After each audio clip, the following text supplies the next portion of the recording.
Hey moms, it's Katie here with a Live and Learn, and we have an extremely interesting Live and Learn today. I am so excited to get started. Kimber K. Morin is on with us today. Say hello, Kimber. Yeah. There she is. She is a familiar face. She was actually just on our podcast, MOMnation Unscripted podcast last week. So we're talking about a similar subject, aren't we, Kimber? Yay, more diseases. Yay! So This is our favorite thing to do. It is. It's so sad, but I do love diseases more than I can really express. And now it's so popular. Everyone's studying up on diseases, and I think, at one hand, I'm really excited. Like now I can talk to people, but on the other hand, I think, but it's my thing. Right. Oh well. Someday there'll be books written about the big COVID-19 disaster of 2020, and I'll say, oh, I lived it. I know what it was all about. So you could write your own book. You know, all those books that you love reading, you could just write your own about this time. Yeah, that would be interesting. About half the books written on diseases are written by, medical scientists, people with degrees. And the other half are written by researchers, lay people that just say, I'm going to just research the heck out of it. I'm going to interview all of the doctors and get all the CDC graphs and all that jazz. So, maybe in my free time. I don't have a lot of free time right now. Holy crap. Now, everyone that's homeschooling for the first time, I normally homeschool. It's no big deal. But homeschoolers normally take many field trips. We go to the library all the time. We go to the park. We go everywhere. And so my homeschoolers are a little stir crazy. But I babysit a family, a friend of mine, and her 3 older kids are normally in school, and I just watch the toddler all day. So I have 7 kids here all day. Wow. So I'm just really lucky. My husband just got off work because he's working from home. This is so nuts. He's going to take the kids hopefully far, far away. Let's just hope. Anyway. Oh boy, well, pandemic's fun. Yes, I'm hoping for you. So today we're going to talk a bit about communicable diseases, how they develop and how to live through them. And I'm excited to see that you have a little PowerPoint to show us here. Yes, so fun. Well, I love that the technology allows me to share it like this because I did develop this PowerPoint last year. I was asked through a church group that specialized in emergency preparedness. My husband was running it, and he said, you're really into diseases. Could you put together something for this class? And I said, oh, you know it. So he had some resources that he showed me. I said, oh, no, we're not going to use any of that. And I just started from scratch building this PowerPoint, handouts and discussion points. And I got to tell you, I was a little nervous. I did this March last year. And I was slightly nervous because of all the people that came that said, I'm a nurse, I'm a nurse, I'm a nurse. All these people popping up saying like, well, I work in the hospital, I do this. And I thought, I hope they don't savage me. Because, I know how I would feel if I had an advanced degree and I was working in a field and someone came in and said, oh, well, this is how it really is. Right. But what I have found is that, modern medical training is they're talking about the here and right now. They're not going back 300, 400, 500 years to talk about what happened in the past, right. Which is really what I've been looking up. So should we get rolling and get this first slide is from obviously the Spanish flu of 1918. And when the hospitals got overwhelmed, they just would set up in warehouses, airplane hangars, wherever they could. Wow. Set up cots. And one of the nice things actually about this is they just opened the window. You can see all the windows. They opened up all the windows to get in the light and the fresh air, which actually saved way more people because in the hospitals, especially those older buildings, they didn't have, this is back in the days before central air, and it would get quite stuffy and, you're breathing in and out the germs from the person next to you, and people did not survive as well in the hospitals. But if they got into these big open air, big drafty buildings, they did a lot better. So this was the place you wanted to be, really. Let's see if I have, okay, can I do, next slide. Okay, here's our information. Diseases, there's 2 branches of diseases, infectious and non-infectious. Non-infectious are your typical cancers, autoimmune diseases, things that you develop but you cannot share unless it's through hereditary. I'm not going to talk about any of those. Infectious diseases are caused by microorganisms. Those could be bacteria, viruses, protozoa, or fungi. And communicable diseases mean they're spread person to person, directly or indirectly. Directly means like you have to touch them. Indirectly means you touch something they touched. Like we're all paranoid about doorknobs and elevator buttons and different things like, oh, I can't take my kids to the playground because they'll touch something that somebody touched. So that is an indirect person-to-person contact. So these are the fun diseases that we hear a lot of. Common diseases like staph infections. That used to be, very common to spread a staph infection in the hospital. E. coli is still out there from contaminated food. Mosquitoes spread malaria, yellow fever. Oh, we should do one just on mosquitoes spread. Oh, no.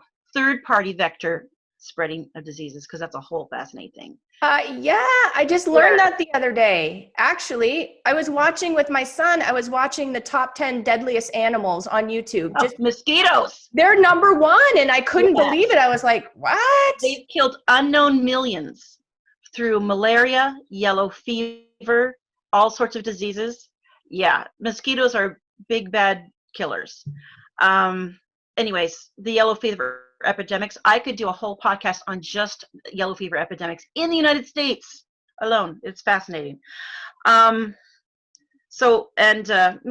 blah, blah, blah. Anyways, all these things, you can see their modes of transmission. Fun fact, and they're talking about how this disease is, COVID-19 is so easily spread.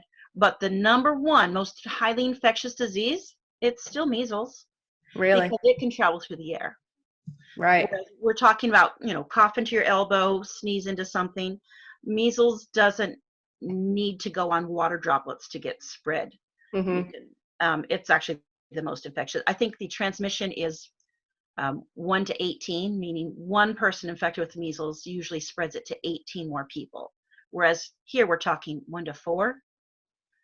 1 to 4 is still, eventually that's going to be really exponentially big, but 1 to 18 is way higher. Yeah. Anyway, so here's the epidemics versus pandemics. Some people are I'm still hearing epidemics. Epidemics are infectious disease. It is short-lived and confined to a specific location and a specific population. So it used to be everything was an epidemic. There are very few pandemics before the New World was discovered because, frankly, we just didn't have the travel. We didn't have the technology to get diseases beyond natural borders. And now everything's a pandemic because there's no way of really limiting everything. Even the most remote tribe that you can think of living in the Amazon or living in Africa, they still have contact with the outside world, although, sporadically. And so everything becomes a pandemic at this point. So you can, go ahead. Sorry to interrupt you. I don't know that the slides are working as well as they were when we practiced before we got live here. So I'm not seeing them move. So just so that we can just continue how we were going to do it anyway. I just wanted to let you know that. And viewers at home, we did have a slideshow. You don't see the pictures anymore? No, I'm still seeing just the main cover. But what we can do is include your slide. How about now? There we go. Yep, there we go. Okay. Great. So, yeah, and don't forget typhus is carried by lice. Okay, that's another fun one. So, you can isolate and wipe out epidemics, which is what we've been doing up until just recently in the 21st century, I would say. We could narrow it down and wipe out specific epidemics and be done with the disease. But pandemics, you cannot. It's a global outbreak, and it goes in waves. So just when like right now, China's recovering from their outbreak because that's where it started. They're recovering. Other countries are, Italy and Spain, they're still in lockdown, and we're just gearing up for, we don't know how much we're going to get here. So it just comes in waves and waves and waves, and there's really no containing it. There's no outrunning it. The speed of travel for pandemics makes it impossible to contain. the infection will just burn itself out of available victims. But I will add, this is interesting, even in a pandemic situation with a highly contagious disease, not everybody is going to pick it up. You could be exposed to it and not come down with it. Some people will become asymptomatic. Some people just will shed that virus like nothing. Mm-hmm. Their immune systems are great, or the strain they come in contact with isn't very strong. But that is something scientists still do not understand today. But it's out there. Now, I guess everyone's watching Contagion. Of course, I watched Contagion with Matt Damon, Gwyneth Paltrow, way back in the day. And I thought it was fascinating because patient zero was Gwyneth Paltrow, right? But her husband, Matt Damon, never gets it. He's obviously in contact with his wife. And his son dies of it early on, but his daughter never gets it either, even though they were exposed to it, most likely. And that's how it is with pandemics. And there's no rhyme or reason to it. Some people come down with it that you wouldn't expect. And some people that you think, oh, they should be dead. And they're up and walking around. Diseases are funny things. There's so many variables. Science has a hard time explaining it all. Eventually, we'll probably have a better handle on it because obviously technology is going. But because the mutating nature of a virus, it's a living thing and it's going to constantly change as it evolves, and the life cycle of a virus is very short. So the constant mutation, it's hard for us to keep up and to even understand it. So so this is interesting. Right here, this very end, it says self-imposed reverse quarantine may be the only protection you have. And here we are, one year later. That's what we're asked to do, is to quarantine ourselves. Because Arizona's not under such a severe lockdown as other states, I can still go to the grocery store, although I'm basically, my big outing of the day is to go down to the local elementary school and pick up lunches for the kids and maybe go to a park some days. Or some days I just like play outside. Mm-hmm. Please don't make me have to herd you all. Anyways, it's crazy. Taking 7 kids to the park is hilarious. For other people watching, you mean? Well, it's just hard. I made the mistake of going to a big open park, the new one that opened on Broadway and Horn in Mesa. It's great. 1, not enough shade, Eagles Park. And 2, it was so spread out that the kids just went, phew, they went everywhere. That wasn't so good. Still working on this. Oops, how do okay, I can do this. Yes, there we go. There we go. Oh, what's this? Oh, that is a slide of a flea, and you can see how blood is in the stomach of the flea. Mm-hmm. So flea is a third-party vector that we discussed. That mosquitoes, very deadly, but fleas also killed a lot of people because they're responsible for the Black Death or bubonic plague, which, by the way, has not been eradicated. It is still around. They did eliminate it from most of Eurasia, but crazy thing, it arrived on the shores of the Americas at the turn of the century, 1900, in San Francisco, from a boat coming from China. Interesting. And they didn't want to quarantine San Francisco. I mean, back then it was the big city on the coast. It was a big important trade port. So they fought against that, and they didn't contain it. And so it became endemic, which means it's naturally occurring now. It went from the rats to contaminate the natural red squirrel populations of California. And from there, it spread to other wildlife. Wow. So if in the western states, you'll see warnings about this every spring and summer. Don't go up and try to pet a squirrel. Don't do anything. Stay away from, especially if they're acting weird, particularly friendly or particularly lethargic, because they could probably be carrying bubonic plague. And bubonic plague is fairly straightforward to cure because you just need a round of very intense antibiotics. Mm-hmm. Who wants to get that started? Nobody. Yeah, right. But the Black Death, they know when it started, and that was 1346.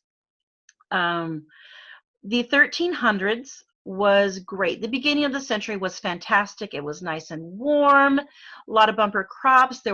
Europe was teeming with millions of people. The population was very high. But towards the middle of the century, they started having some really cold months, years that they call years without a summer, which we've had in our recent history too. And so, little known fact is that there was a mini ice age that happened in a global mini ice age, and it started in the 1300s. The Middle Ages, as we traditionally think of them, were actually quite warm. That's how the Vikings were able to set up a ship and cross the North Sea and establish a colony in Iceland and Greenland, because it wasn't that cold. It was quite warm, warmer than it is today, because they had ice-free shipping lanes. And so they were going back and forth all over. They started raiding all over Europe.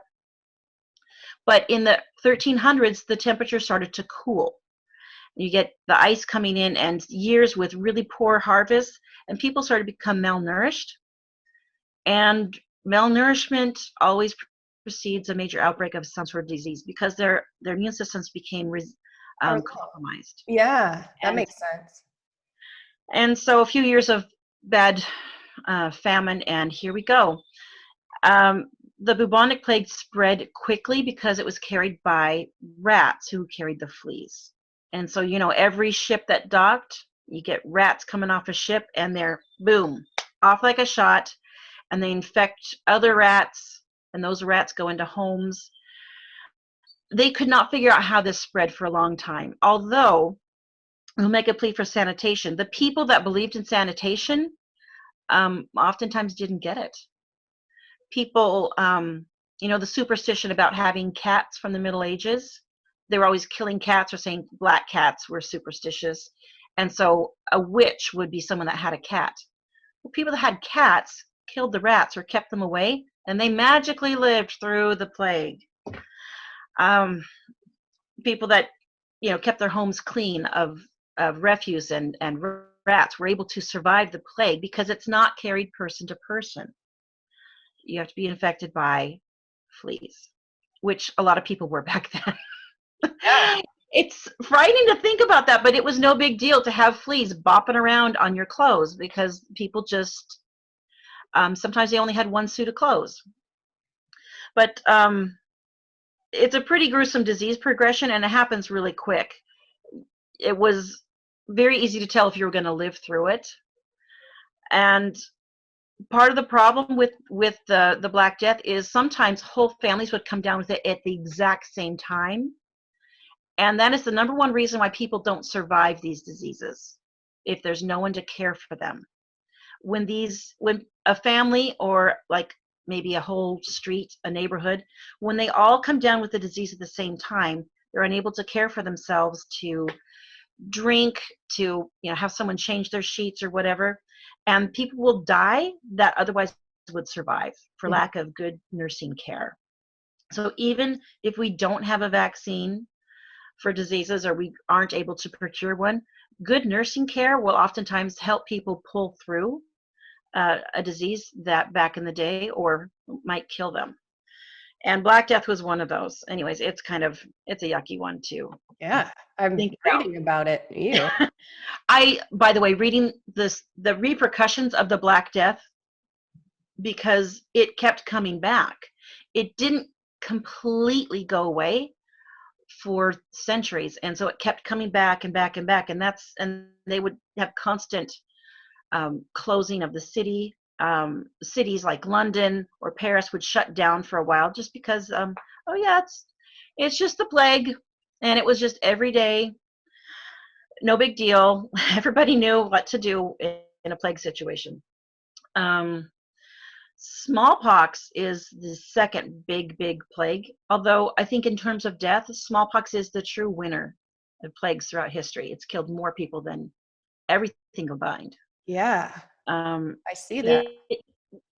I talked specifically how it spread from the old world to the new, because we can study that, but we don't know exactly where it originated. Some people think it might have originated in India, but it's been around for thousands and thousands of years. And to me, that's the truly scary disease. And it is the only disease we have ever eradicated. If that's scary. There's been diseases that come and go and epidemics that come and go. But truly eradicated, smallpox was a concerted effort throughout the whole world to get rid of it. And it did work. But man, people still criticize, like, why can't modern medicine get rid of the common cold or the flu, or why can't they get rid of this or that? It is really hard. But people were so scared of smallpox that everybody came together and said, all right, let's do it. Mm-hmm. Smallpox spread to the New World in 1520 because one of those Spanish ships brought someone that had smallpox on board, and it spread everywhere. And it is crazy. This talks about a lot of information, but actually what I wanted to share when these pandemics and epidemics pop out, as we see, people get scared. Right. And stupid things, and they rely on a lot of superstition. Sometimes it's, folk medicine, which frankly, a lot of folk medicine is actually on point. But there's a lot of people that just freak out. And I've seen stuff online that I think that's not true. But, and I know Facebook and whatever, people are trying to say, okay, you got to watch out for scams, watch out for people just spreading false information. Right. That's not new. False information about smallpox was very common. People were worried about it. There's a really interesting character in the fight for smallpox. This was back in the 1700s. And what I love about it is that she was a lady. And she was not a medical practitioner, because this was in 1716. Her name is Lady Mary Montague. Which, if you want to ever check that, all you have to do is Google lady who fought smallpox. I'm sure it'd pop up. But she was British, and she was amazingly beautiful. And sometimes you see those old portraits, you're like, wow, their skin is so perfect, all rosy and creamy. Right. She looked like that. She was known for her beauty. And then she got smallpox, and her face became scarred, and she felt deeply hurt by that. She did marry and have children, and her husband was an ambassador to Turkey. And in 1716, and now she's had smallpox, but her children have not. She's in Turkey, and she sees, hey, what are these people doing? They were inoculating themselves with a process called variolation, which is they would take dead scabs, powdered scabs, and you could either inhale them through your nose, or you could make a paste, or you could put actual pus. I think this sounds really gross. Pus into cut a little spot in your arm, and put that pus in there to give yourself a mild form of smallpox, something controlled that would decrease the amount of scarring, that would not kill you, most likely. Some people still did die from variolation. Lady Mary Montague spread this practice back to her native England. She had her 3 children inoculated in the same manner. But this was highly controversial, because when you're going through that inoculation process, of course, you could spread the disease.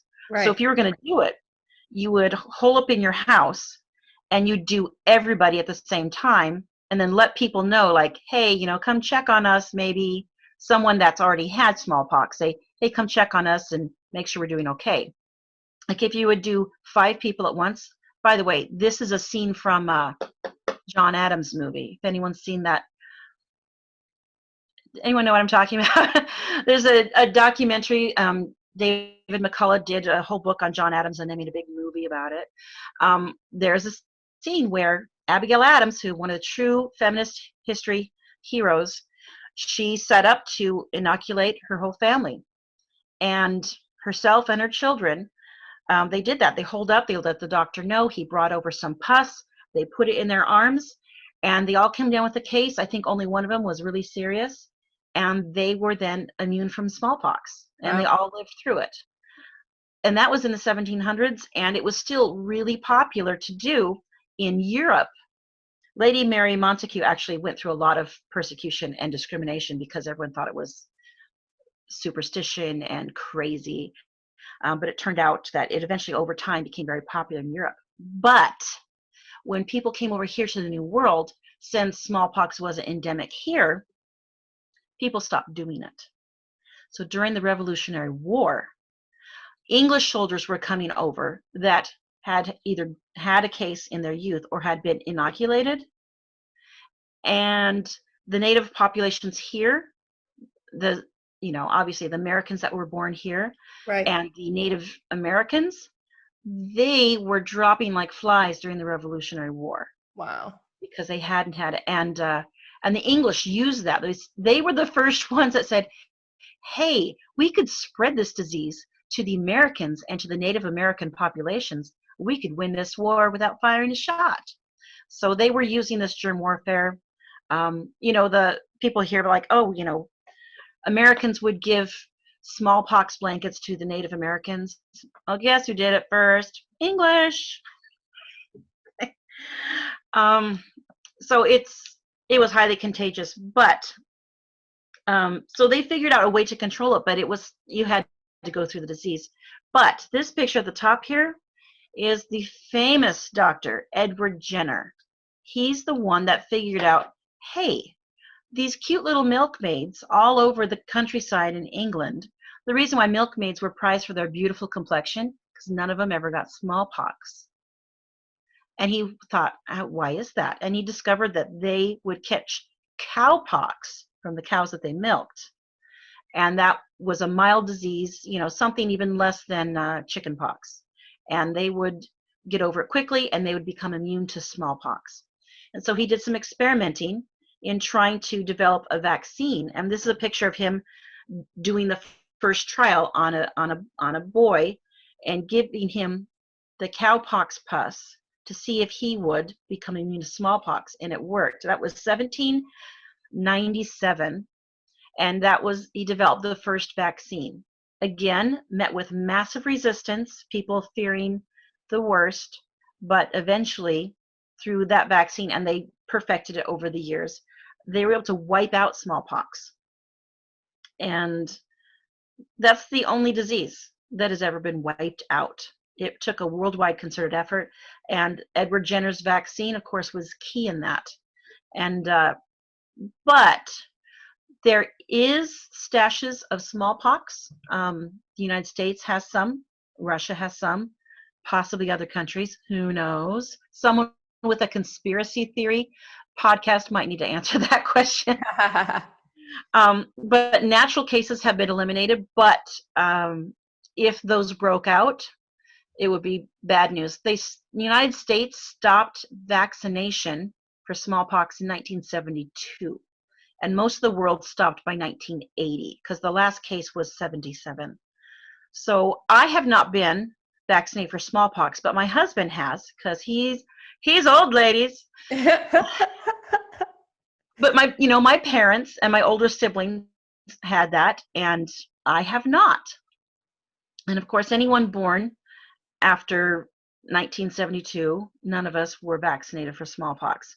So that's still a looming threat, that if smallpox broke out, that's a disease we could see some real panic, because I would say, I'm not panicked about COVID-19. I would be panicked about smallpox. Yeah, no kidding. Frightening. But anyways, that's fun, right? Yeah.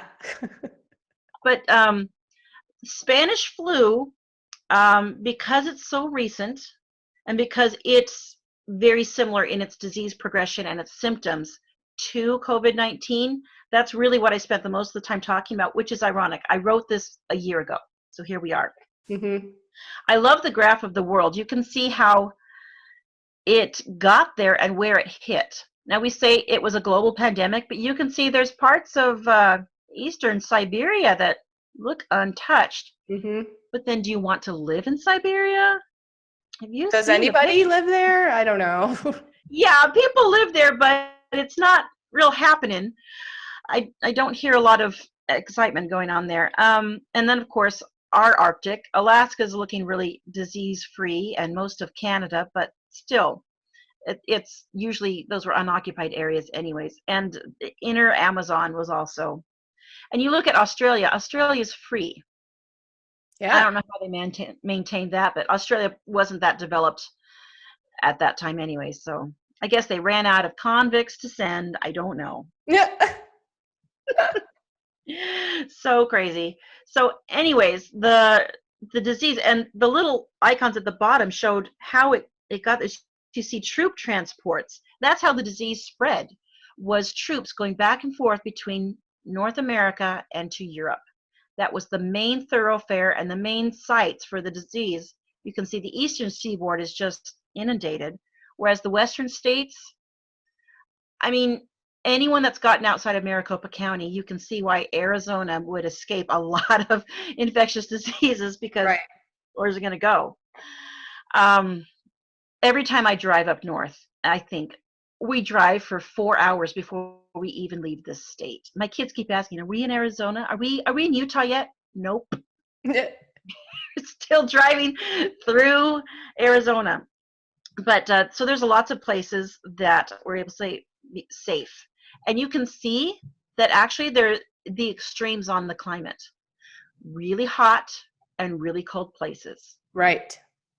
So so we're lucky, we're on the really hot end, yay.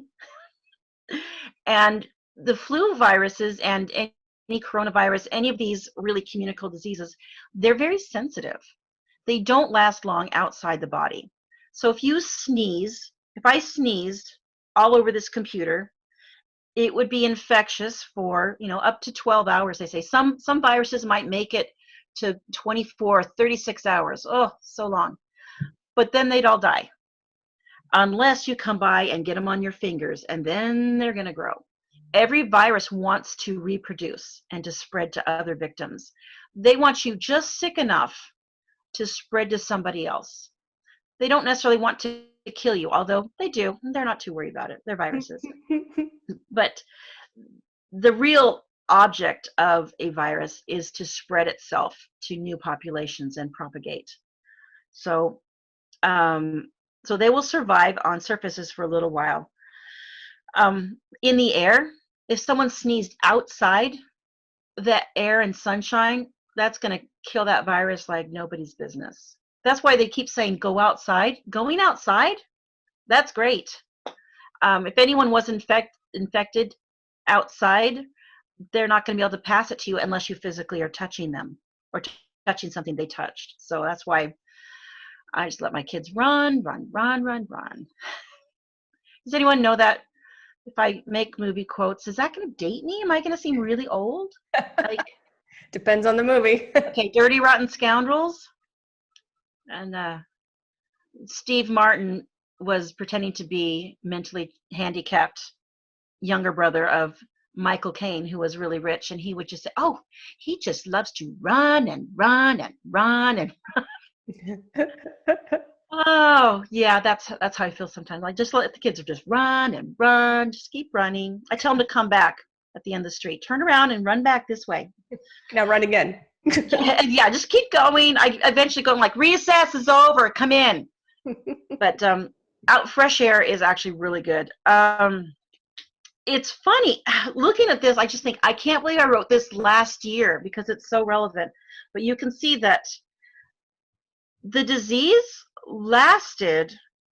Some people think, oh, we're going to get out of this maybe April, maybe May, it'll be over. These plagues go in waves, and I will tell you, this plague in the Spanish flu, it started in the early spring in 1918, but it did not finish up till summer 1919. So oh, wow. when you've heard some people say, oh, it'll be 18 months before we burn this thing out. Yeah, that's about right. That's really what is normal, because it's going to fall back in the hot months. It's going to burn itself out because people will be outside, not just being outside, but they'll be further distance. You talk about social distancing. In the summertime, people really social distance. They're out hiking, they're at the beach, they're at the pool, they're getting around. Plus, by the way, I hope the pools reopen on time, because nothing is going to kill this virus faster than dipping a whole bunch of people in chlorine. Yeah, right. I think Out in they the got sun. that's how I stay sane in the summertime. Like, just let's go to the pool 3 times a week. But that'll help clear it up. 'Cause we're talking about the children being the huge vectors for this, spreading it asymptomatically. Well, let's dip everybody in some chlorine and call it a day. But I'm going to keep going. Oh, fun. The Spanish flu is different than most flus, and even the coronavirus. And you can see this graph at the top, U.S. influenza and pneumonia deaths by age. The dotted line is a 6-year period of time. You can see that the deaths spike for children under 5, and then on the other end, over 65, it goes way up. And people in between that age range rarely got it very seriously. They'd get it, but they'd recover.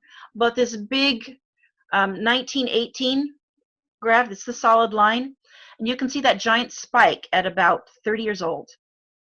And Yeah. that's why it was such a devastating disease, because young people in the prime of life were getting it and dying from it. And the reason why they died was this disease killed you when your healthy immune system overreacted to the infection. So people would die drowning in their own fluids in their lungs because they were producing so much mucus and fluid in their lungs to combat the virus that it was too much. The older people and the very young didn't have as a strong immune response, and they were able to live through it. Does that make sense? Interesting. Wow. So, and that's devastating, because that middle spike, that's the people that worked and supported the family, took care of the young children, took care of the older people, and losing them out of society left a hole. It really did. You can see the face masks they wore, which looks a lot like the face masks we still wear 100 years later. Yep. No new technology on the basic. Although the N95 masks, of course, those are fancy. Those are something special. But that's not, I mean, obviously, regular lay people don't need those. The hospitals need those. Right. So I didn't understand why people are laying those up in store like crazy. I'm like, why? Unless you're in a hospital or a caregiver of somehow, I don't have any. And I'm what people call a prepper, because I've got stashes. When people were going crazy for toilet paper, I'm like, I got enough for 3 months. I'm set. I give, for Christmas, everybody gets hand soap in their stocking, and I bought a bunch of dish soap for myself. So people, that's flying off the shelf. I'm like, I'm good for like 6 months on hand soap. I'm good. Nice. We're totally fine. So yeah, I don't have any masks. But you can see also I would say this death rate on the bottom. You can see the spike. It started way back here. In January, you can see the deaths of the normal flu. Again, 1911 through 1917 is black, and that was pretty standard. 1918 is the little gray thing. So the 1918 flu matched 6 years of total deaths, just that 1 year. But the big spike was in October. So my prediction, if we do that kind of thing, is that things are going to get better once we get into May. Things are going to be burnt, especially down here. It's going to be so hot. How can anything survive this summer heat? I don't know. Right. But in the fall, it's going to come back, and there's going to be casualties. I don't know if it's going to exactly repeat this kind of progression, but when flu season starts up again, we're going to have a repeat of this COVID-19. I don't know if the same response is going to hold true, because we don't want to kill ourselves economically. Right. But this thing ain't over. I'm in for the long haul here. So here's another example of the open air beds. Open air therapy was very popular before antibiotics became routine, because sunlight and fresh air kills the virus. If you're coughing up a lung, like some of these people would with Spanish flu, the virus droplets are going to die within minutes. just falling to the ground. There's nothing for them to glom onto. The sunshine is a natural disinfectant. Yay. Because if you think about it, how did people back in ye olden times, before Clorox wipes came around, Right. how did they disinfect and stuff? They were hanging out their laundry in the sunshine. It works. It really does. I have bleach and I use it in my laundry, but if you really want to burn off something, hanging up something in the sun for a while, especially in high heat, that'll kill it. Anything. So crazy. Yeah. Spanish flu memorial, and there's a few of these all over the world, killed more Americans than all the combat war deaths in the 20th century. Wow. In 1 year. So, yeah, so here's the societal epidemics. Raise your hand if you've seen it. Panic to escape the contagion. Not so much that, although people rushing home to get on flights. My hairdresser, which, by the way, I got my hair done. Yeah, I know. I left the house. It looks beautiful. Oh, thanks. I just needed it. I needed it done. But my good friend Aubrey does hair out of her home, and she had taken a spring break trip to Guatemala. Her husband had done some missionary time there back in the day, and she went. They had this organized months in advance. So they went to Guatemala, had a great time, and they started hearing about this stuff. They're like, we got to get home. So they kind of said, let's go home. They ended up taking the last flight out of Guatemala before they closed their borders to us. Mm-hmm. I find it so humorous. Like, we've been trying to get those Central American countries to lock it down for decades. All it takes is a little virus, and then they're like, okay, well, we're kicking out all the Americans, and nobody can come back in. Like, really? So it is possible. It is possible. Mm-hmm. So there's that. Fear of contamination changes behaviors. Right? Yep. I still don't understand the toilet paper, but I guess nobody buys toilet paper from Costco as much as I do. That's so much. But misinformation spreads. We see that. Large Huge. gatherings shut down. Boom. That was the first one, wasn't it? Yep. One of the first. Anything 250 plus, I believe, was the first threshold. And then it was lower and lower. And yeah, that was the first thing that got real for me, is when church was canceled. I'm like, no church? What? And all the church activities. I'm like, you're taking away my social lifeline. But yeah, just done. Shut it down. Worship at home. Like, government and private services, slow or stop. We have not seen that happen yet. That's what I would say. Time to panic. Yeah. I'm really glad that they're trying their best to make that still happen. And I think Arizona's in a good position to keep the government services going, because we haven't had as many problems here. California and New York, they got issues. They're hurting. Yep. Mm-hmm. But as far as I know, their services are still up and running. Of course, later on, when you get a lot of deaths, families can be fractured by that. Widows and orphans, that can be really that's when society really takes a hit. We haven't seen that yet. Of course, a lot of the victims of this virus we're having now are older. Mm-hmm. And that is sad, but it's not nearly as traumatic to a family unit to have the main breadwinner, the main parent of little children, to die. But once we get past that, support systems fail. People turn inward. Although we're down to this bottom, aren't we? People turning inward, only looking out for themselves, ignoring others' needs. I feel like I'm seeing that. I'm super bummed out about it, Kimber, because I've been seeing that too. And I really thought this whole thing would be something that might bring us closer together. And there's that. So I'm not saying that there's none of that, because there's definitely that too. And a lot of people reaching out and being neighborly and being kind and giving each other grace. But I don't know if it's just because we have social media and it's so easy to be mean behind the keyboard. But I'm seeing that. Mean for so long, haven't they? Yeah. Snarky comments. Like, sometimes, I mean, I don't know about you, but I popped out a few babies and my tummy ain't flat. So I see these advertisements for like Shapermint things or something like to like supportive underwear. And I'm like, oh, that looks good. And I'll click on it. And then I see all of these negative comments like, you fat cow. And I think, well, Wow. who does this? Who is trolling a Shapermint ad? Or do they not have enough time? If you look good wearing full body spandex, good for you. Just go out and do what you do, but don't criticize those of us who are in middle age and had a few 10-pound babies.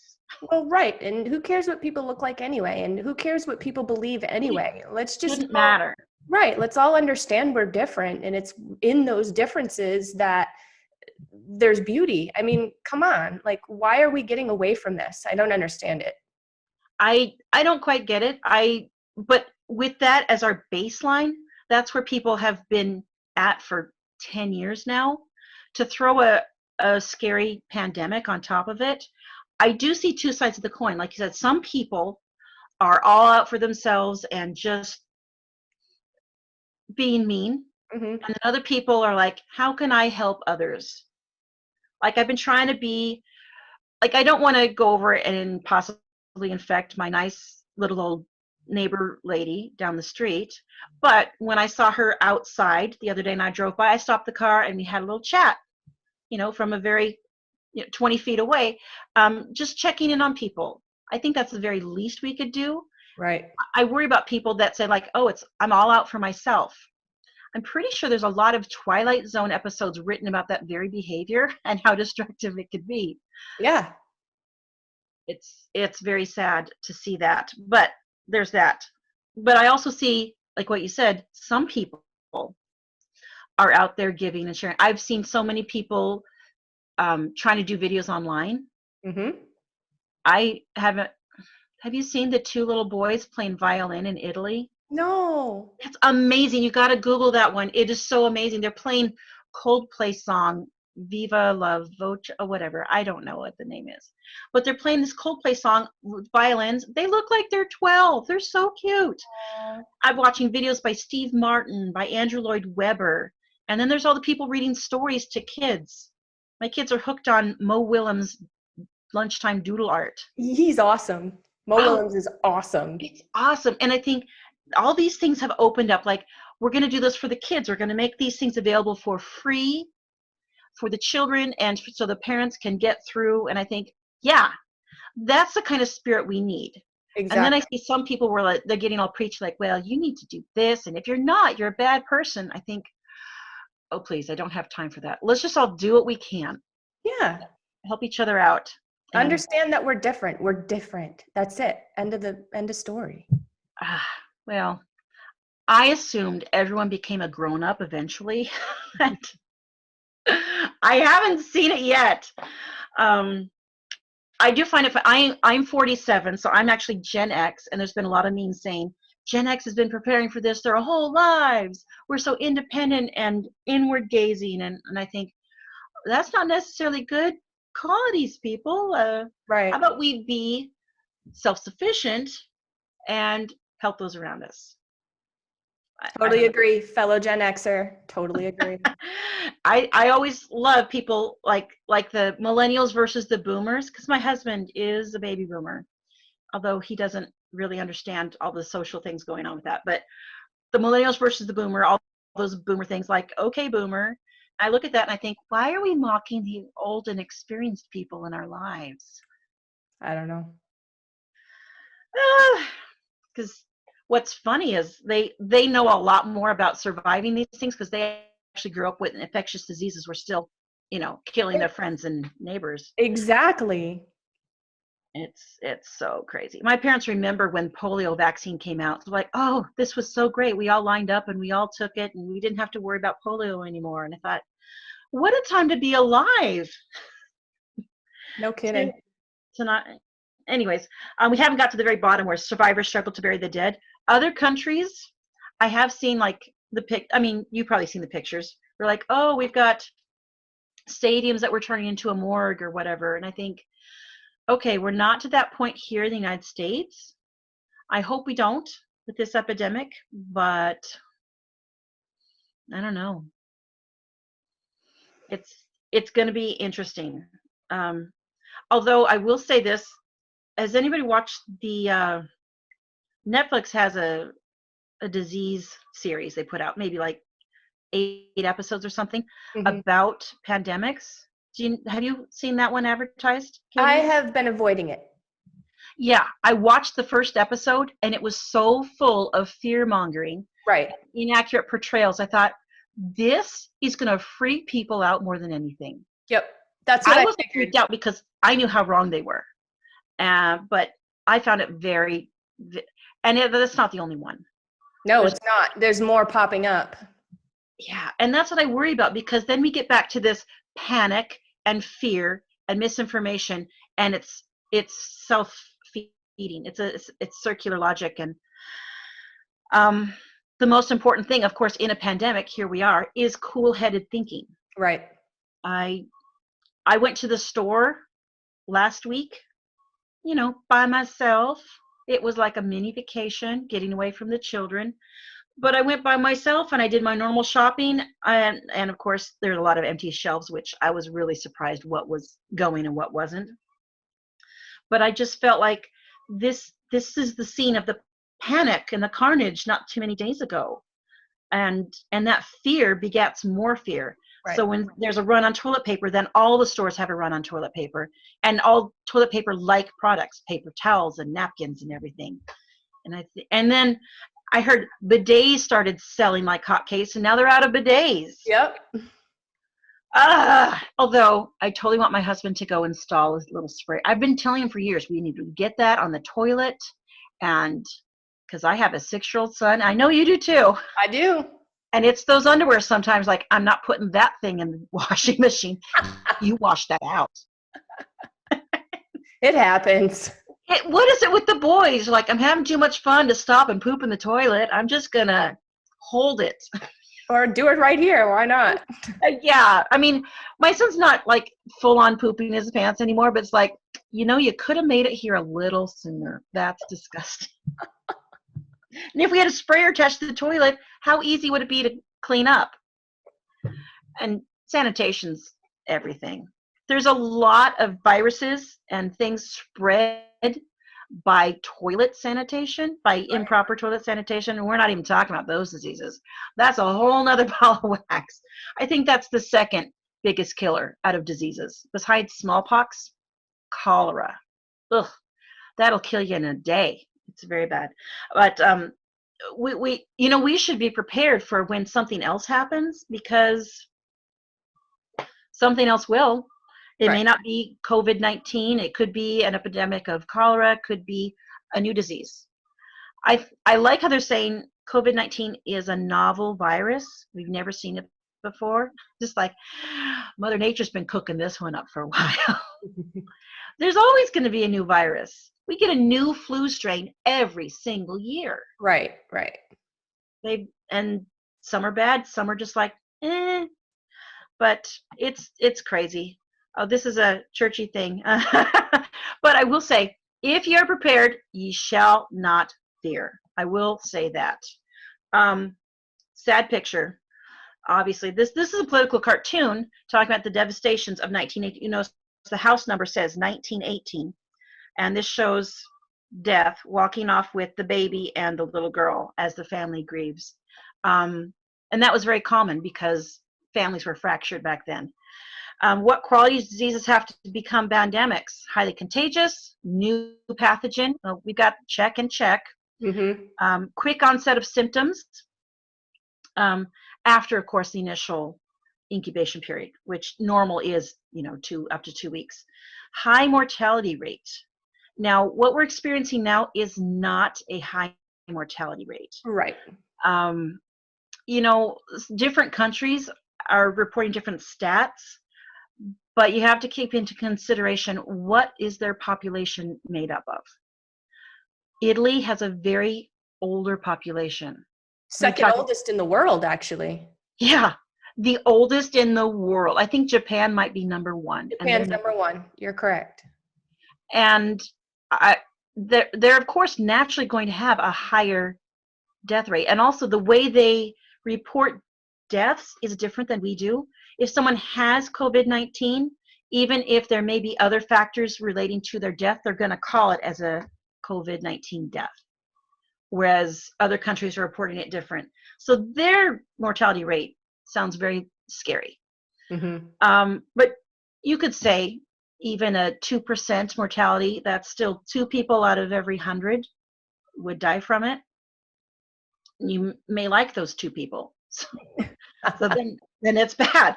A high mortality rate, an example of high mortality rate would be something like smallpox. It has a 30% fatality rate. So that's 3 out of 10 people, 30 out of 100 people die from it. The Spanish flu had about a 5% mortality rate.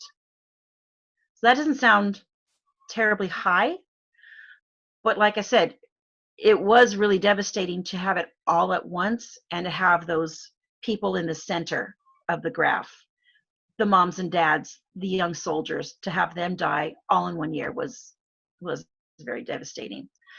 But we definitely have this fear, inspires fear in populace. We see the government and society unable to cope with it. Now I'm seeing it. I wanted to ask you, Katie, how you feel about it. I'm seeing when I go on Facebook, which I've been on Facebook more the past 2 weeks than I have in the past 3 months, because I have no one to talk to. And I want to check in and see how my friends from other states are doing. I'm seeing my friends from across the country. Some people are reposting things about, social distancing doesn't work unless everyone's doing it. And they say it in kind of like a preachy, peer pressure-y kind of thing, which I naturally resist peer pressure because I was one of those people. If everyone else is doing it, I naturally want to say, well, I'm not doing that. But then other people are, but I feel like every state has a different level of contagion or infection rate. And within different states, you're going to have different communities are going to be different. You could say, we're not under lockdown here in Mesa, Maricopa County. There's counties in our state that don't have any cases at all. Right. How do you feel like the level of, because I say this, how our lockdown's going, it's not a lockdown, how our self-quarantine's going, because some people are petitioning to have it more strict. And I mean, they're like signing change.org petitions to send to the governor to lock down our state even more than we already are, or to prolong it past April 13th when they're saying we might have schools back. What do you think about this? And by extension, all the moms, do you think that's necessary? I'm personally not really affected by the disease. A lot of people that I know, I think I could probably count on one hand people that I know that have been in contact with somebody that has been diagnosed, but they aren't necessarily, symptomatic themselves. So in my network, which is pretty wide, and, I go across the country, especially with MOMnation, I'm not seeing a lot of people that are directly affected, physically with this that are actually sick, maybe like a handful. I do know Idaho is on a bit more of a lockdown than we are. People on the East Coast, I'm from New Hampshire, and that's real close to New York. They're pretty scared out there. Of course, California, we all know what's going on with California. That's pretty quiet over there right now. So that's what I'm experiencing.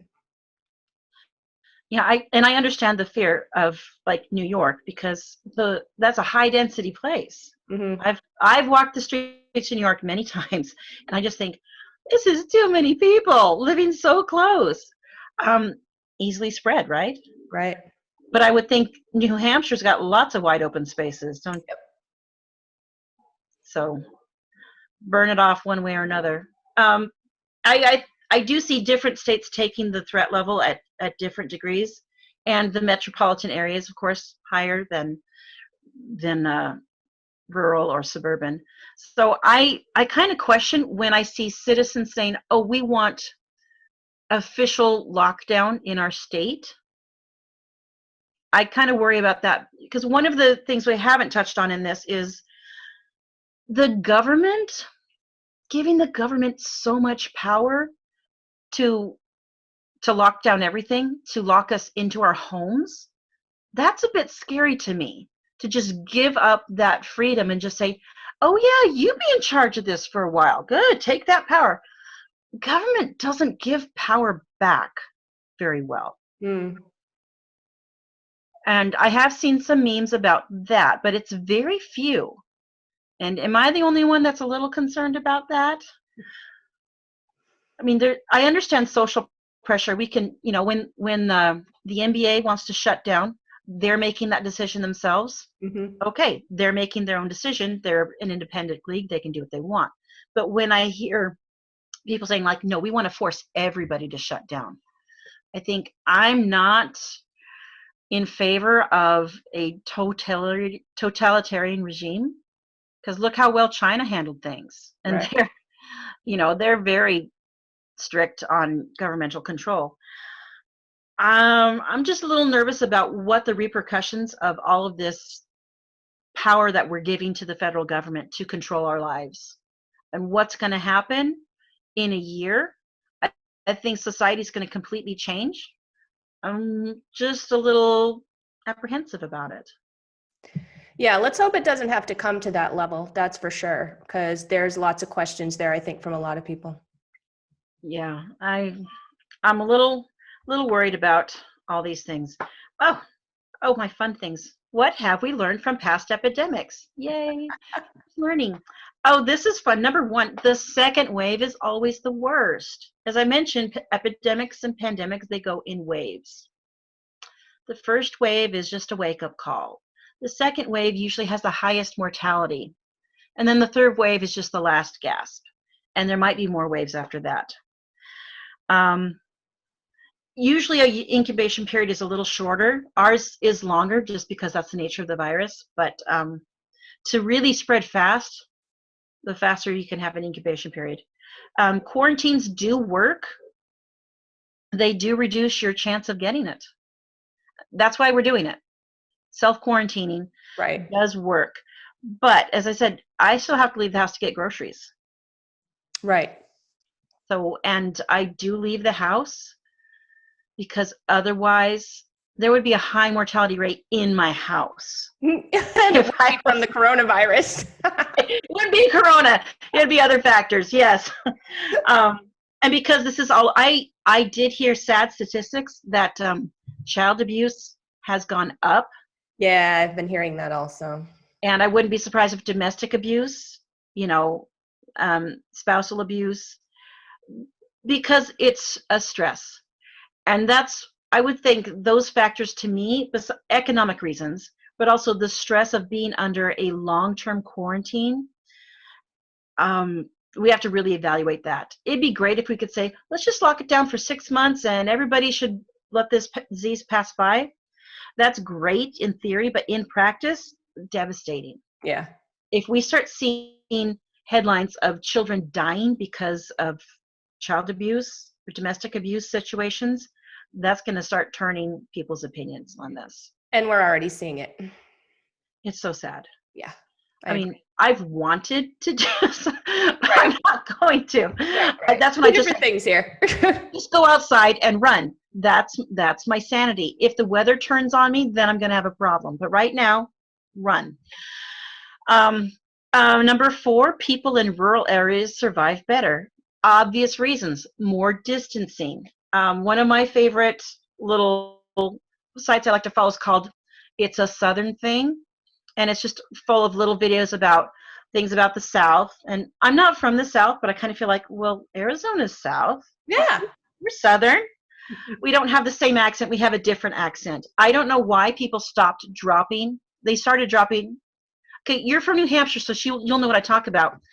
Especially women. I hear it more from women than men. The middle T is dropped. Like the word mountain, they say mountain. Yep. Drives me batty. I tell my kids, no, there's a T in that word. It's fountain. It's mountain. We don't drop it. So Arizona's got its own little, I think that's actually a Mesa accent. But we have an accent, the Southern thing here. The video that they came out for the coronavirus said, Social distancing, we've been doing that. Our closest neighbor is 15 miles down the road. Yeah, parts of the country are just going to be like, yeah, stockpile toilet paper. I got a whole room full of that. I'm good. And those kind of things, because in a rural area, you may just like, I got stuff in the barn. I got an extra workroom here. I've got a freezer.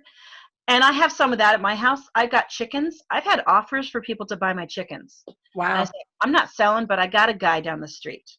But I'm selling my eggs for $5 a dozen. And that's nice. A little egg money is nice to have. But rural areas normally survive not just the distancing, but because of this self-reliance. The more self-reliant you are, you've already got everything you need. And so you're not freaking out in a last stand trying to get toilet paper from Walmart. It's interesting. Number 5, all public gatherings should be avoided completely. I remember writing that, and I didn't know this would be real. A All my thing? public Yeah. gatherings, my book club's canceled. Trust me, I'm thinking about karaoke at the end of next month for MOMnation, and it's my favorite event ever. And I'm just like, Oh man, oh, this sucks. I was thinking about going to that sometime. It sounds super fun. It's the best. I'm way good at karaoke. I throw in a lot of dance moves, and I'm very dramatic. So, yeah, those public gatherings that maybe kept a lot of us moms sane. Yeah. Stay-at-home moms especially. Man, oh, yeah, we're not to the infrastructures will fail, but I worry about places like California and New York where things start to fail on their end because they don't have the workers to do it. I know that that's what our government's working on right now, is to keep basic services going. And now we've turned grocery stores into a basic service, which I love. I love grocery store workers. I made sure to tell them all when I was there on Friday, like, you guys are awesome. I love you. I love your store. I love everything about this place. Keep it coming. Yeah, no kidding. Yeah, sometimes number 7 happens. Multiple emergencies happen at once. I'm kind of waiting for that. It's like waiting for that other shoe to drop. It's like, okay, we've got a pandemic. Now what? Right. I'm kind of in There's your the boat locusts too. in Africa, and there's the earthquakes that have been popping up, one in Utah and then one in the Pacific. And apparently we had one in Arizona yesterday. Did you hear that? Oh, did we? Yeah. I wouldn't about that. know because there's 7 children in my house. How would I feel an earthquake? You have one every day. Yeah, they run up and down the halls. Yeah, so it's very common. A lot of times environmental factors worsen a pandemic, or they may have caused the pandemic. Like the bubonic plague was caused by years of famine preceding it. But sometimes there's something like the Spanish flu was spread by World War I. So these disasters go hand in hand, which makes it all worse. So I feel right now we haven't had a major disaster, but keep in mind, tornado season and hurricane season have not started yet. They're coming. Yeah. It's a coming. And that could really tear up a state. All it takes is one major hurricane to hit, like New Orleans, which is, or should I say it, New Orleans? New Orleans. New Orleans is going to, because they went ahead with their Mardi Gras, that's their choice to make, but clearly not the best decision. They're seeing a big spike in infections. And what happens if a major hurricane comes in? That's going to create a huge epidemic problem, a problem on top of a problem. And that's, of course, I love being in Phoenix area because before I did diseases, it was natural disasters. Oh.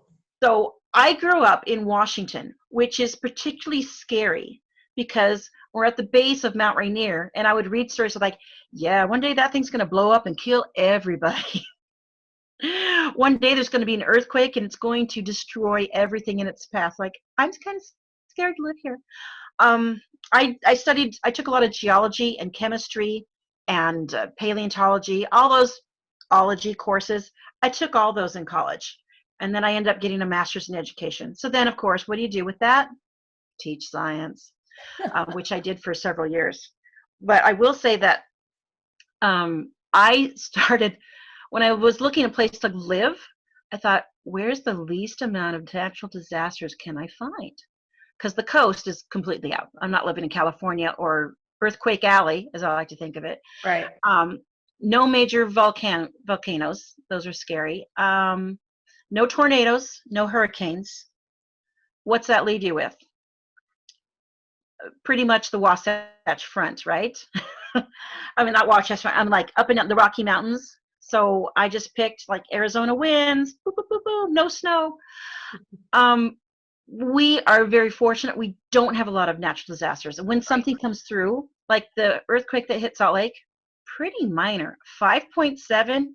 Seriously, wake me once it's up in the sixes. But that could happen. They have tornadoes sometimes in Salt Lake City. Idaho could have something crazy. You know, you're too young for this, but have you heard about the Teton Dam breaking in 1976? No. Okay. Well, southern Idaho, they southeast Idaho, they're a dam failure, and that rush of water just devastated so many small, it's Idaho, so there's small farming communities, but it was a huge, devastating, localized disaster. Little things like that could happen, and you don't even think about it because you're like, well, the dam is 20, 30 miles away, but a failure like that water's going to reach you in a couple minutes. Yeah. Oh, another movie. Okay, does it sound like I watch a lot of movies? I really don't. But did you ever see that movie Evan Almighty? Mm-mm. Oh, okay, so fun. So the first one is Bruce Almighty. It's Jim Carrey getting the powers of God for like a couple days just to see what it's like, because he was unhappy with how God was handling things. The second one was Evan Almighty. So it's Steve Carell, and he isn't given the power of God. What he's given is the calling of Noah. It's hilarious. Like, he grows a beard, he has to wear the robes, and he's commanded to build an ark, and all these animals come in. It's hilarious, actually. I highly recommend it. Kids love it. He's building this ark. He's like, I'm in the foothills of Virginia building an ark. I look insane. And everybody thought, yeah, you're insane. You're building this big boat. And then, lo and behold, dam failure, froom, and they see the water coming up over the hills, froom, froom, and they all get on the ark and they ride that baby out. And I thought, that is interesting. That's, of course, it's a Hollywood made up thing, but like, those kind of things happen. If you did a survey around the country of what's the shape of the dams that we have, I think it would probably keep a lot of people up at night. Yeah. When you think about the Hoover Dam, which is why they built that second bridge over the Colorado River, to keep the traffic off the dam. Right. Because that was in another movie, that earthquake movie, which I didn't see the whole movie. I just saw the preview of the Hoover Dam collapsing, which scared the pants off me. Those kinds of things would be a natural disaster that if it happened on top of a plague, holy cow, it's a mess. I have scary dreams. Sit up late at night thinking of all the horrible things that could happen. We could have a dam failure here. We could have a tornado hit here. When Hurricane Katrina hit, I just remember thinking, oh, we're going to remember this forever. That's what I told my students, like, this will live in history forever. You guys pay attention to this. I spent so much of my time talking about Hurricane Katrina to my 7th graders. Probably scarred them. Same thing with 9/11. I was a student teacher when 9/11 happened. And we put the TV on for the kids, like, this is history, guys. Take a good look. This is the real deal. This is going to change everything. Yeah. And I feel like this is another one. This is real. It's going to change everything. And there's going to be before coronavirus and after coronavirus. So crazy, right? Yeah. I would say this book right here, Prep Not Panic, it's an online book. It's super duper awesome, And it's so full of good information on, really, you want to be prepared for the next pandemic because there will be another one. When toilet paper starts filling the shelves again, it wouldn't be a bad idea to have a Costco-sized pack just hanging out in an empty closet somewhere, Right. or enough soap to get you through a month if you couldn't get to the store. Just some good sense things to do, but there's always things you could prepare for. It doesn't take a pandemic. It could be any natural disaster. It could be a dam breaking in Arizona, which we've got so many. What would happen if we lost the Hoover Dam, or we lost, gosh, what's the name of the other one? The other one outside of Page, Arizona. Why am I blanking on that one? I don't know either. I'm going to hit myself later tonight when I remember. Come back and comment and let us know when you remember. Yes. But if those major dams, or even some of the smaller ones, like on Salt River or the Gila River or any kind of these rivers, we would be devastated with the loss of water. What would the farmers do? What would we do without that canal system that we have? It's not out of the realm of possibility. I'm a big fan of disaster movies and pandemic movies and anything scary like that, because I look at zombie movies and I think, I got other things to do. But disaster movies, I'm like, ooh, that could happen. I should prepare for that. Although some disaster movies are really stupid. If you see Volcano, that is not what's going to happen to LA. That was stupid. Dante's Peak, on the other hand, that scared the pants off me, because that's exactly what would happen. Oh, why do I keep naming movies? It's the only thing that's coming. Well, it's also, if I mention any history books I've read about diseases, no one's going to have a clue about anything I'm talking about. But there's a chance some people have seen some of these movies, so that's relatable. Yeah, for sure. Oh, yeah, prepare today. What about this preparation list would you think is relevant to today's discussion? I'd say the majority. Well, pick one. Let's talk about a couple of them on there that. Plan for the kids. Oh, yeah. I mean, we've already done the purchasing. Teach your family about pandemics. That's a good one. Yeah. I use this PowerPoint with my kids, and it was really funny. So now my son walks around saying, oh, yeah, is this about the coronavirus? Because I know about the coronavirus. I'm like, you're 6. That's cute. But they're trying to figure, kids need to understand, because if you keep it all hush-hush and don't tell them anything, they don't understand the panicking and the fear. They don't. My 11-year-old crying in my arms yesterday because she said she just misses her friends so much, and she really wanted to have a play date, and I told her she couldn't, and she just cried. And I said, I know, honey. But I'd already explained. She knew why we were doing it. She was just really bummed it was happening. And it would be so much harder to try and explain it to her if I hadn't already taught her about how diseases are shared, how they are propagated, and why we're doing this quarantine. Teaching kids is really important. I hope we don't get down to this live without electricity or without water or city sanitation, because those are my favorite things. Yeah, right. Although I will say, even though we live in Arizona and the hot season is coming up, I would still say I would rather have plumbing than electricity. Yeah. And my husband didn't understand why. I'm like, hello, have you ever tried to heat water or just trying to bathe the kids or to do dishes, to do any of that with having to haul water from a local source? I mean, that's what primitive societies, that's what the women do all freaking day long. Right. It's hauling water, boiling the water, dumping the water. If we lost our water supply, I shudder to what that would be like. Electricity, I guess we'll just all sweat a lot. So we'll and we won't have Wi-Fi. That'll be the worst. I think we'd adapt to it pretty well, but yeah, the water situation, because that's a, if you lose your sanitation, that's where diseases pop up, Right. cholera and all sorts of nasty bits. But I do have a toilet bucket. It's for our extreme camping situations. It's just a Home Depot orange bucket, and you can get a little toilet seat that fits on tight. And because I have chickens in my backyard, I have a bag of wood chips, like soft wood shavings that you buy for hamsters and stuff. And I throw that in the chicken coop in their nesting boxes.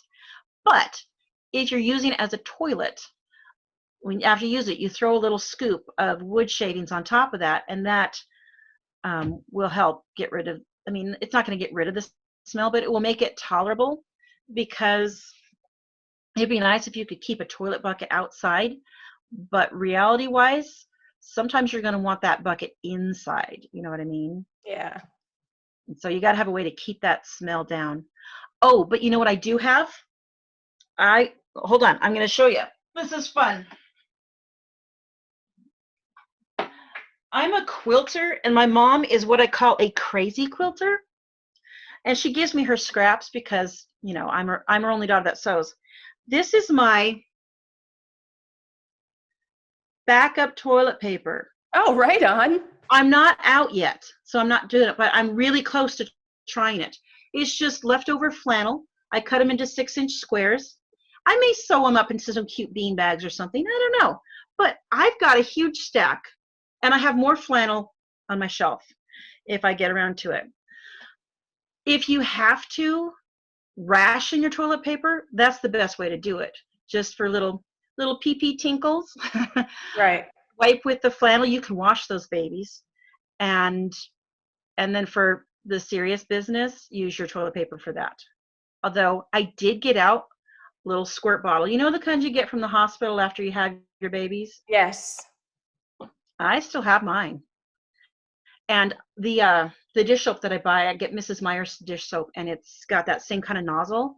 And I've got my son using that, and I've got all these bottles. Like, yeah, if you need to conserve toilet paper, that's an easy thing to do with water, and then use your toilet paper for what really needs the toilet paper. Yeah, exactly. There's all sorts of creative ways, I think, if you really sit down and think about it. And that's the thing. We are so creative. Americans are so creative. We have so many ideas popping out. We got all these inventions and things. We can adapt to a pandemic. Piece of cake. We've got the brain power. We've got the materials. We're the richest country on the earth. We have all these supplies. I keep thinking, oh, we're so poor. We're so broke. I'm pretty sure I've got 3 bathrooms in my house. And I've got lots of food in my house. I've got clothes. We've got something really valuable. We have all this knowledge, and we've got supplies. We can make it through.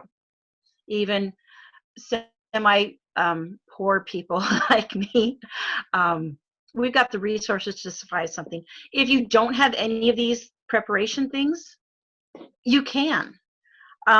There's so many websites that talk about how to prepare. I think if we're not doing it, it's because we're too busy navel gazing and binge watching Netflix. But the ability to get our act together, even in this time of empty grocery store, so like I said, it's possible. I just went to my fabric stash, and I cut these up during spring break, and here they are, ready for me to use should I need it. But super creative. I totally agree with that. I think that we're extremely smart as a society as a whole, and there's definitely things that we can do to be creative, to be prepared. So I was checking out your slide, this iwillprepare.com. I'm going to absolutely check out that website. Are there any other websites that you would suggest before we wrap up here? There is one. She's written a book, and she has a website, and I'm trying to remember what it is. She's a lady actually in Phoenix, and it's a preparedness. Oh, now I'll have to look that one up and add it. Yeah, just come back and And because she's comment. awesome, because she talks about all the prepper stuff she does, but it's not in like a scary way. Like sometimes when guys write stuff on preparedness, it's like, you're a little scream, you're kind of scaring me, dude. But when a mom writes it from her perspective, I'm like, yeah, you make sense, lady. You keep talking. That's what I want to hear. Oh yeah, I forgot about this slide. Obviously, if there's a pandemic, immune boosting stuff would be the best way. I've made elderberry syrup, easy peasy. I have an Instapot. I'm golden. It's great. But this pineapple juice business, that's awesome. Of course, herbal teas with honey and lemon. It's lemon season. Who is not juicing lemons and socking them in their freezer? Because I am. Right. All these things are good. And of course, soup. Who doesn't do soup? All these things work for every influenza treatment is perfect to do for COVID-19 or a prevention of getting it. Chicken soup, have some vapor rub. Here's an electrolyte drink. Essential oils. Do what you're comfortable doing, but it's not like there's a right or wrong answer. If it works for you, that's what you should do. Right. So, by the way, this electrolyte drink, that's what you need if you are so sick that you can't hold food down, or cholera. I'm starting to think we need to have a cholera episode of this. There may be no interest in it, but cholera is such a fascinating disease. I just watched an episode last night where cholera was a main plot point again in the story. It pops up a lot in my life. Disaster movies, disease stories. Oh, whoops, I went too fast. Anyways, here's some other websites here. That's Prep Not Panic by Carolyn Nicholson. That's awesome. And of course, I go online to look up the latest stats on COVID-19, and they're still combining the information. In about 5 years, it's going to be a really comprehensive look at this pandemic. But right now, like it changes every day. Yeah, it does. I get up in the morning, like, what new stuff happened overnight? Right. So it was hard to get a handle on that. But the CDC and the WHO, Mayo Clinic, those are great places to go to find accurate, reliable information, because I do not trust graphs with no information at the bottom. I don't trust them at all. Well, and all these bazillion news channels out there, like if the news is reporting it, forget about it. Yeah, no kidding. This is fun fact of the day, number 29. I actually have my undergraduate degree is in journalism. I graduated from Brigham Young University in 1998 with a communications degree specializing in journalism. And I quickly burned out in that field because I thought, this is so manipulative. Because when I was a journalist, I saw how editors or other reporters would manipulate the news and make it sound what they wanted it to be like. I saw that in the 90s. Yeah. And I just got burned out, and I've never watched TV news again.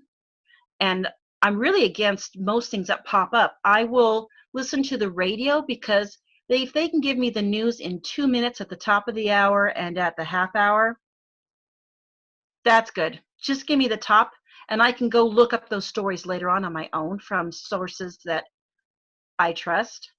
But TV news is all about ratings and money and control. And I used to have friends in the TV news business, and so I feel bad saying it, but oh, what a racket. I'm really against that. In fact, that's one of the first things I posted about the COVID-19 was Dr. Drew, which everybody probably knows Dr. Drew. I used to listen to him on Love Lines back in the day. Dr. Drew was excoriating the press for blowing it out of proportion and for inflating the scary statistics about the COVID-19. He said it was completely irresponsible. And that is what I would say that has not changed, that it's still the same. But there is some good reporting about it, but it's not what I would say comes across the TV screens. Yeah. But I'm also not watching TV news. So I'm just crazy. Oh, here's more. Of the story. My favorite. More books. There's a whole section in the library when the libraries ever open up again. I have on hand. of course, I've got the library app, Libby, on my phone, and I'm waiting for this book. It was such on back order. I've been waiting for months to get it, but it's called The Demon in the Freezer, and it's about diseases. And I can't wait to read this next one. But these are, some of my favorites, and they have great pictures, great cover pictures. That's pretty much the deal. That's my presentation, which took way longer than anyone thought it should go. Well, I appreciate you being here and for filling us in, Kimber. And there was a lot of really great information in there. And it was awesome to know what are the different things that we can do to be prepared for this kind of thing. Because as you said, we're probably not done seeing this type of thing, in our lifetimes. So let's be prepared for it so that we can be prepared versus panic. I really loved that title of that book too. So thank you for sharing that. And until we meet again, my friend. Yay! Well, yeah, let me know if anyone has a disease they want to hear more about, because I love them all. She really does. Oh boy. I just cannot stop sharing my love of diseases. So yeah, hit me up with that. And I will say, I don't think anyone's in my family's been sick for years, because I'll follow these protocols. I'm not just preaching like we do it. Fresh vegetables daily, make the elderberry sauce, have the tea. I'm doing it. I'm doing it here. It works against the common cold and the flu. I can't remember last time I was sick, unless you count being pregnant, which I caught everything when I was pregnant. Oh yeah, and we should remind that again. Anyone that didn't watch the last one, pregnant mommies, they are so at risk for this. I'm not too worried about people that are 80 years old and they already know and everyone knows, but pregnant women are at risk for this. And that's who I worry about. When I hear that somebody young died without underlying conditions, my first thought is, were they pregnant? Maybe they were pregnant and they didn't even know it. Anyways, we're going to talk about that actually on Monday with Laura Fiella. So yeah, so that should be a good topic. That keeps me up at night. I worry about my friends who are pregnant, and I think, I want to give them a hug, but I won't because we're social distancing. I know. All right, my friend. Well, I have got to run. I have another appointment coming up. As much as I love spending time with you, but we have got to cut this one now. All right. That's okay. All right. Thank you so much. It's good to see you, Kimber. Thanks again. Bye. Bye-bye.